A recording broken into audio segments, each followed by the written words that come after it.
He entered millions of homes as Carlton Banks, the fun, slightly prim, but incredibly charismatic cousin of Will Smith from The Fresh Prince of Bel-Air.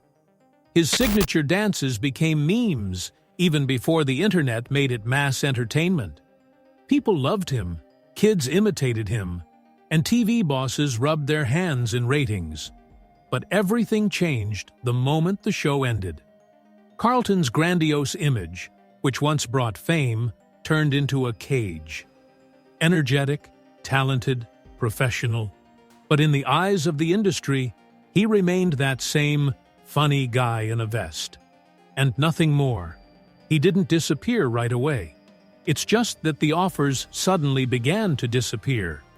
Writers, directors, producers, they remembered him, of course, but always in the same role. Much the same way if a chef who once cooked lasagna perfectly never received orders for anything else. Hollywood couldn't, or didn't want to, see the actor with a wide range behind the comedy mask. Everyone wanted another Carlton, but only exactly the same as in the 90s. And when the actor refused to repeat himself, interest in him evaporated. After the show's finale in 1996, he found himself in a strange silence. Not because he didn't want to work, not because he had no ideas, but because he was no longer taken seriously. In an industry where image is more important than talent, being too recognizable is not always an advantage. He wanted to act, but he was not seen behind the shadow of that very character. Many thought that he left voluntarily to do something else, a TV host, a family, a personal life. But the real reason was deeper. He found himself in a vacuum where comedy ceased to be a pass to new opportunities, but became a barrier. At the same time, Hollywood began to change, slowly, unevenly, sometimes painfully. New studios, new names, new views on the market appeared. And while some actors skillfully adapted to new formats, he continued to be a hostage to his past success. He was not forgotten by the audience, he was adored. But the industry, obsessed with novelty and types, simply stopped offering him a chance. At some point, it became clear. In order to return, you need to do more than just play a different role. You need to prove again that you are not the mask in which people are used to seeing you. And this required courage and patience. He began to look for other paths, new studios, independent producers. And it was then that his gaze fell on one person whose name in that era meant a second wind for many black actors. A name that inspired hope for those rejected by the traditional system. But that hope turned into something completely different. As Hollywood's doors slammed shut, a figure emerged who promised to open new ones. And not just new ones, but his own. Tайлера Перри. A man who started out in theater productions that almost no one took seriously, and in just a few years became a titan of black television and film. He built studios, launched shows, directed, wrote, produced, and most importantly, he gave work to those who felt invisible in the traditional system. For many African American actors, he became the personification of possibility. If Hollywood ignored you, maybe Perry had a place. His projects involved dozens, if not hundreds, of talented artists who had previously had to settle for supporting roles or leave the profession altogether. He created an entire ecosystem in which black actors could play leading roles without having to wait for mercy from studio bosses in Los Angeles. His Atlanta studio, built on the site of a former military base, became a symbol of independence, power, and a new wave. It seemed that this was it. The place where Alfonso could restart his career, step out of the shadow of his old image, and finally play something different. Everything was going perfectly, but something went wrong. Years passed. One Perry show followed another. New seasons, new actors, new names, but not a single role for Alfonso. Not an invitation, not a short appearance, not a hint. Complete absence. For viewers, this might have seemed like an accident. But for those who followed the actor's career, it became clear. Something didn't add up. He was the right person. He was free. He was the right age, style, past experience. But it was as if he was being deliberately ignored. Gradually, unnoticed by the general public, Alfonso himself began to change. His messages on social networks became more distant. The ease with which he had previously interacted with fans was gone. There were phrases that conveyed anxiety and warning. Sometimes an audition is just a trap. Be careful who's really watching you. Or, I didn't go down this road to sell my pride.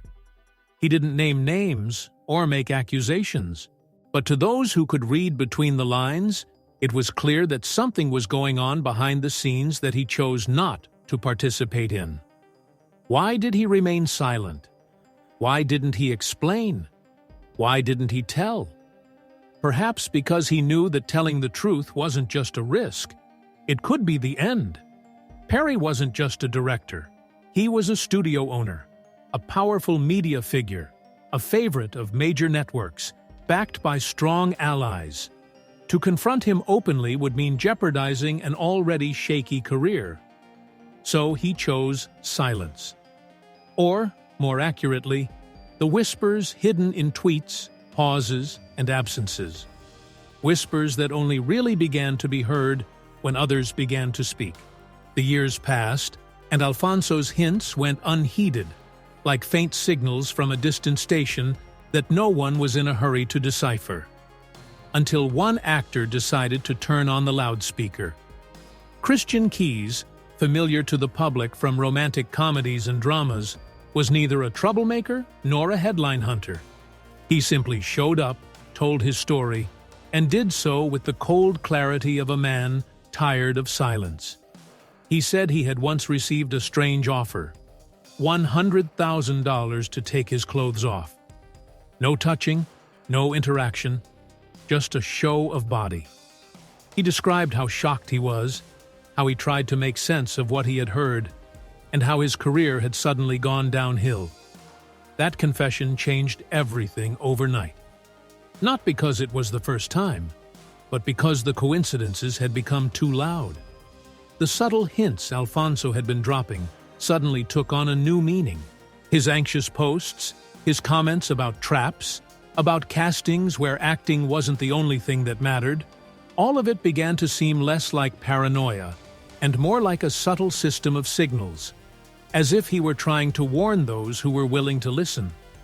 But at the time, no one wanted to believe that a man with Perry's reputation and status could have a dark side. And then Derek Dixon came along, and the silence in the industry shattered like thin glass. Almost no one knew his name before. He was not a star, did not host late-night shows, and did not give interviews on the red carpet. He was simply a young actor who wanted to work. According to Keyes, these were the ones who were offered. According to Alfonso, these were the ones who were looked at during auditions.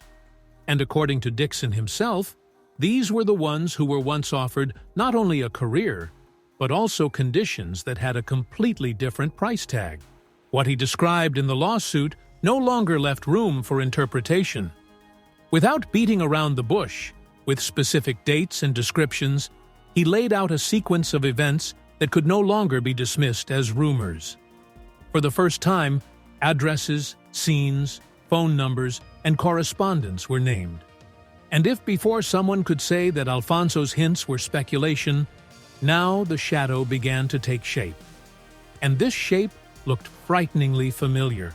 Derek Dixon's story began with the same words as so many other Hollywood dreams. He said he saw potential in me. It was 2019. Perry approached him at an event, introduced himself as if their relationship would be non-hierarchical, and asked for his phone number. Young, ambitious, and without a track record of big roles, Dixon felt like someone had finally noticed him as more than a face in the crowd, but as a talent that could be developed. He was soon offered a role on the series Ruthless. It was a chance, and he took it, not knowing that the promise of work was already something much more than just a collaboration. The first warning signs came slowly. First, a visit to a private home, then an offer to stay the night. He agreed, assuming it was a friendly thing. And then, he says, the touching began, the silent waiting, the questions that had nothing to do with work. Then, the persuasion, the messages, the phone calls. Gradually, the boundaries between the professional and the personal began to blur. He did not understand what was happening until it was too late. What looked like care and support turned out to be leverage. First hints, then conditions. And at one point, the phrase rang out, "If you ignore me, your character will disappear." And he could disappear not only from the script, but also from the screen and from the profession. This path turned out to be much less brilliant than he imagined. Everything that at the beginning seemed like a career ladder turned into a trap with invisible walls. Every yes led to a new level of dependence, and every no threatened consequences. His ideas, projects, even personal initiative, everything began to be assessed not by quality, but by the level of obedience. He was promised production of his series, but with the addition of a condition to remain loyal. This word became the key to an entire system in which promises existed only until the actor began to behave independently. And it was at this point that all the threads began to connect. Christian Keyes, who left after being rejected. Alfonso, who avoided Perry's studios and left only cryptic traces. And now Dixon, who had directly described a pattern that had caused others to either leave silently or disappear altogether. In each of these cases, there was talent, there was motivation, there was an attempt to break into the industry. But there were also lines that could not be crossed without consequences. Suddenly, Alfonso seemed more than just an actor who had been unfairly forgotten. He became a sign, a signal that we hadn't recognized in time. He didn't shout, didn't accuse. He simply didn't show up. He didn't film. He didn't appear in the credits. His absence in a silent industry isn't a gap, it's resistance. When someone leaves quietly, without waving flags, it doesn't always mean that everything is fine. Sometimes it means that there was a price behind the scenes that he refused to pay. Today, when social networks explode with headlines and statements are filed in court and become public knowledge, it seems surprising that someone just left, silently, without interviews, without tears on camera, without loud accusations. Альфонсо Рибейро wasn't looking for a scandal. He simply chose not to appear in certain projects, not to answer calls, not to agree to conditions. He didn't explain his decision, and perhaps that's why he was overlooked for so long. But now it becomes clear. His silence was not a weakness. It was a decision. It was an action. While others tried to guess why such a popular actor disappeared from projects where he could seemingly shine, he simply maintained his boundaries. It was his form of resistance. Quiet, principled, without Instagram posts or loud statements. He chose not to explain because he knew that in that environment, explanations are rarely perceived as truth. Often they become a pretext for revenge, or simply oblivion. And he already knew what it was like to be forgotten. That is why he chose not to risk the little that remained under his control, his name, his honor, his inner freedom. Now, when names are heard in court, when messages come out, when actors dare to talk about the behind-the-scenes reality, Alfonso's silence takes on a different meaning. It is no longer perceived as indifference. It has become a clear choice not to participate, not to adapt, not to pay the price that was demanded for access to the stage. But if we had listened more carefully, We could have understood all of this before. His hints, his tweets, his distance, all of it was an attempt to say something without saying it directly. Only we didn't want to hear it, or didn't dare believe it. Now that the Christian Keys story and Derek Dixon's lawsuit have broken through the dam of silence, his behavior is no longer a mystery. It's becoming a standard.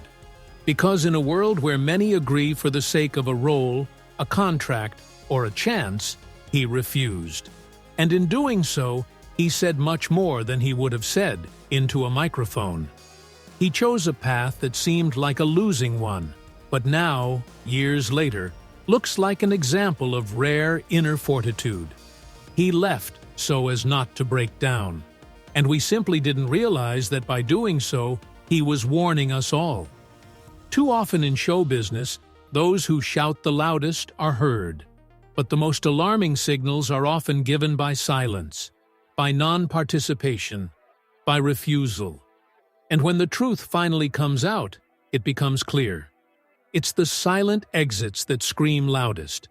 They don't require likes, headlines, or screens.